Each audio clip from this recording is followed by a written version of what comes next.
अब हम देखते हैं यहाँ पे कि इसको फाइंड कैसे करेंगे। तो सबसे पहले तो हमें ये सब रब करना होगा।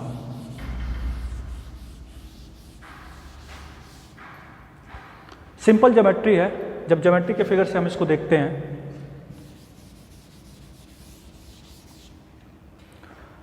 तो अगर सबसे पहले इस ट्रायंगल को देखूं, पी क्यू आर मान लेते हैं इसको। तो अगर एम क्यू आर ट्रायंगल देखूं, ट्रायंगल एम क्यू आर, इस ट्रायंगल में angle M plus R one plus R two equal to 180 degree.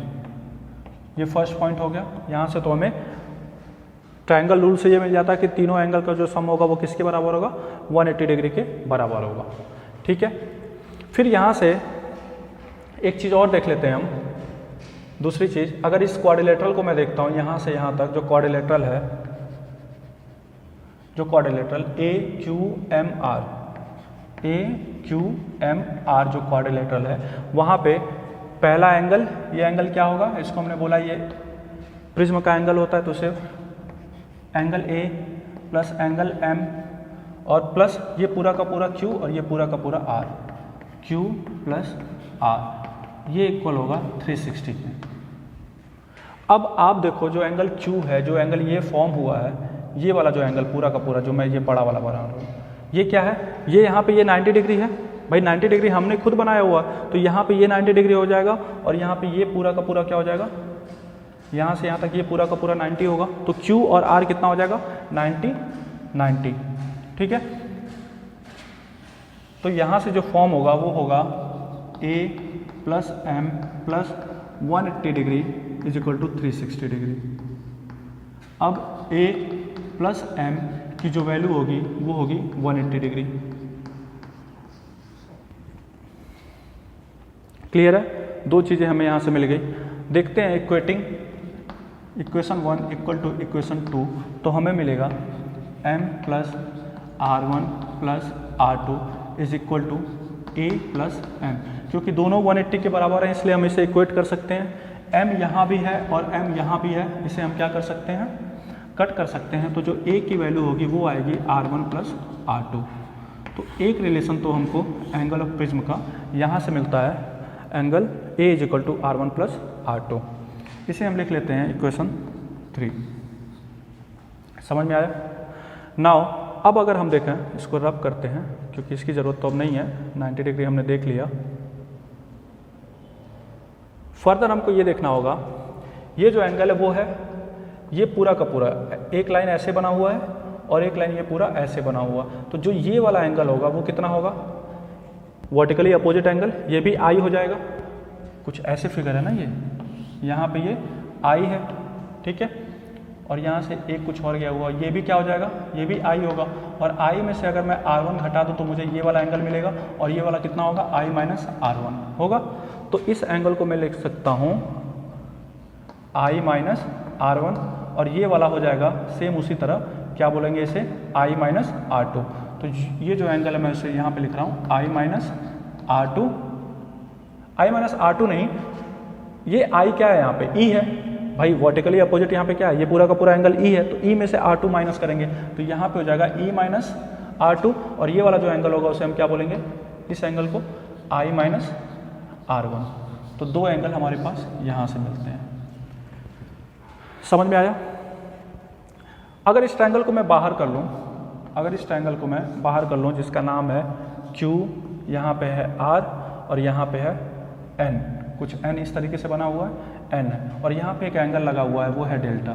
तो हमने देखा जो ये एंगल है वो है I माइनस R1 और ये जो एंगल है वो है E माइनस R2। दो एंगल है हमारे पास। हमें पता है रूल के हिसाब से कि जो ट्रायंगल का एक्सटीरियर एंगल होता है वो किसके बराबर होता है, अपोजिट इंटीरियर एंगल के बराबर होता है। तो यहाँ पे जो डेल्टा होगा वो इक्वल होगा I minus R1 plus E minus R2, और जो डेल्टा होगा फिर यहाँ से हमें एक रिलेशन मिलेगा I plus E minus R1 plus R2। तो एक रिलेशन हमको और मिलता है, इसको इक्वेशन 4 लिखते हैं। क्लियर है। इस ट्रायंगल को मैंने बाहर निकाला, जो एक्सटीरियर एंगल है वो डेल्टा है और डेल्टा में क्या हो गया, इंटीरियर एंगल हमने निकाल लिया कि ये I R1 होगा और ये E R2 होगा, और जो डेल्टा होगा वो IR1 plus E minus R2 interior angle के बराबर होता है ना, अपोजिट इंटीरियर एंगल के। तो यहाँ से एक रिलेशन निकल के आएगा, delta is equal to I plus E minus R1 plus R2। समझ में आया? अगर इसको इक्वेशन 4 अगर हम ना लिखें, आगे लिख लेंगे, कोई प्रॉब्लम नहीं है। Delta equal to I plus E minus, मैं यहाँ से क्या लिखूँगा, R1 प्लस R2 की जगह पे ए लिख सकता हूँ, तो यहाँ पे हो जाएगा ए। तो यहाँ पे हुआ ए। मैं लिख सकता हूँ delta plus A is equal to I plus E1। इसको मान लेते हैं इक्वेशन 4 है। ठीक है, ये है delta plus A equal to I plus E. सब रब कर दें, किसी चीज़ की ज़रूरत नहीं है फिलहाल। हम दो रिलेशन जो हमें चाहिए था वो मिल चुका है। अब जो कर रहे थे ये सब मैं आपको अभी एक्सप्लेन कर देता हूँ। पहले तो जो दो हमें चाहिए था पहले उसे लिख लेते हैं।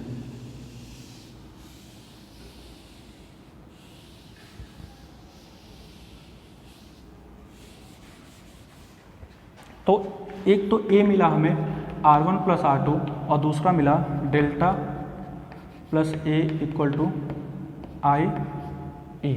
ये हमारे पास आया। ठीक है, इसे भी रब कर देते क्योंकि आगे लिख चुके हैं हम। अब देखते हैं क्यों निकाल रहे थे हम इसे। सबसे पहले देख लेते हैं मिनिमम डेविएशन क्या होता है। तो मिनिमम डेविएशन का कंडीशन क्या होगा,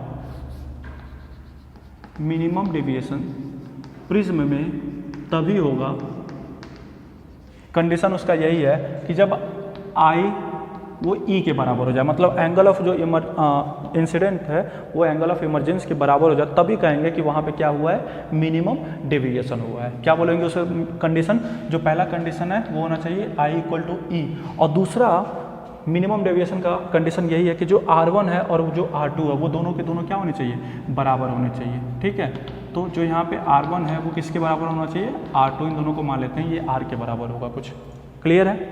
तो अगर इस इक्वेशन से हम देखें, जो हमारा थर्ड इक्वेशन है और ये वाला जो फोर्थ इक्वेशन है, अगर यहाँ से मैं एक, ये कंडीशन किसके लिए हुआ, फॉर कब, जब डेल्टा एम मतलब डेविएशन कितना होगा, मिनिमम डेविएशन जब होगा उसके लिए। क्लियर है? तो जब हम यहाँ पे ए लिखेंगे तो यहाँ पे R1 ये दोनों के दोनों बराबर हैं तो इसे लिख सकते हैं हम 2R, और यहाँ से हमें R की जो वैल्यू मिलेगी वो मिलेगी A/2, A/2। और दूसरा जब I और E को बराबर रखेंगे तो डेल्टा उस समय क्या हो जाएगा, डेल्टा M, और फिर आएगा यहाँ से देखिए डेल्टा M और A इक्वल टू I और E को हम क्या कर सकते हैं, I के बराबर लिख लेंगे तो कितना आ जाएगा 2I। तो उस समय जो I की वैल्यू होगी वो कितनी होगी, delta M upon A divided by 2।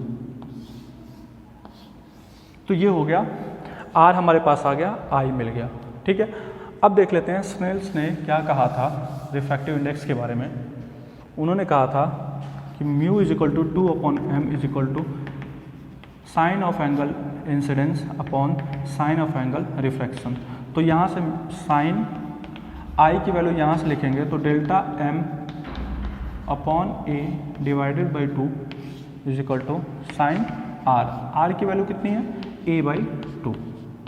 तो ये होता है प्रिज्म का रिफ्रैक्टिव इंडेक्स, साइन ब्रैकेट में delta m plus a divided by 2 upon sine a/2, जहाँ पे एंगल ऑफ प्रिज्म a होता है और delta m is the minimum deviation. समझ में आया? यही होगा रिफ्रैक्टिव इंडेक्स ऑफ प्रिज्म। तो ये था पूरा का पूरा डेरिवेशन। समझ में आया? देख सकते हैं आप इसको।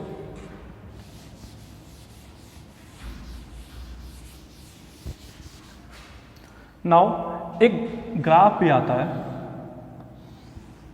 वो deviation versus angle of incidence होता है। तो कुछ इस तरीके का ग्राफ बनता है, मतलब जब आप इंसिडेंट रे को, जब एंगल ऑफ इंसिडेंस आप बढ़ाते हो तो डेविएशन क्या होता है, कम होता रहता है। एंगल ऑफ इंसिडेंस को जब आगे की तरफ आप बढ़ाओगे तो डेविएशन क्या होगा, धीरे धीरे धीरे धीरे कम होगा। एक पॉइंट ऐसा आएगा जहाँ पे आपका डेविएशन मिनिमम होगा, ये होगा डेल्टा m।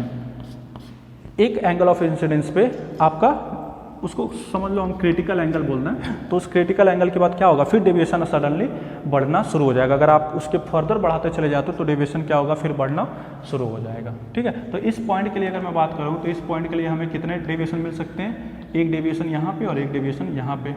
उसी तरीके से अगर बात करूँ यहाँ पे, तो इस पॉइंट के लिए भी हमारे पास हो सकता है ना सेम डेविएशन। देखिए एक I1 पे भी मिला और सेम डेविएशन हमें I2 पे भी मिला। सेम डेविएशन देखो, इस यही पॉइंट डेविएशन सेम है लेकिन एंगल कितने हो गए, 2 हो गए। डेविएशन सेम है लेकिन एंगल कितने हो गए, 2 हो गए। डेविएशन सेम लेकिन एक पॉइंट ऐसा आएगा जहाँ पे सिंगल हमें डेविएशन मिलेगा, ठीक है। तो वही होगा डेल्टा एम। उसी को निकालने का हम इतना, ये डेल्टा एम जो कंडीशन था वो क्या होगा, आई और ई को बराबर रखते थे और अंदर में जो रिफ्रैक्शन का जो R1 है उसको R2 के बराबर रखते थे, तब जाके हमें ये इक्वेशन मिला डेल्टा एम के फॉर्म में। क्लियर है। तो ये था पूरा प्रिज्म के बारे में। इससे ज़्यादा प्रिज्म के बारे में आपसे कुछ भी नहीं पूछने वाला। नेक्स्ट लेक्चर में हम स्टार्ट करेंगे प्रिज्म को। अगर एक प्रिज्म हमारे पास ऐसा है, ठीक है, अगर वाइट लाइट को हम यहाँ से पास करते हैं तब क्या होता है, उस केस के बारे में पढ़ेंगे जिसको हम बोलते हैं डिस्पर्सन, और बैंड को स्पेक्ट्रम। फिर आगे पढ़ेंगे कि हम कैसे फिर स्पेक्ट्रम से वाइट लाइट पाएंगे। ठीक है, आई होप आप लोग को समझ में आया होगा। नेक्स्ट क्लास में मिलेंगे डिस्पर्सन के साथ। Thank you.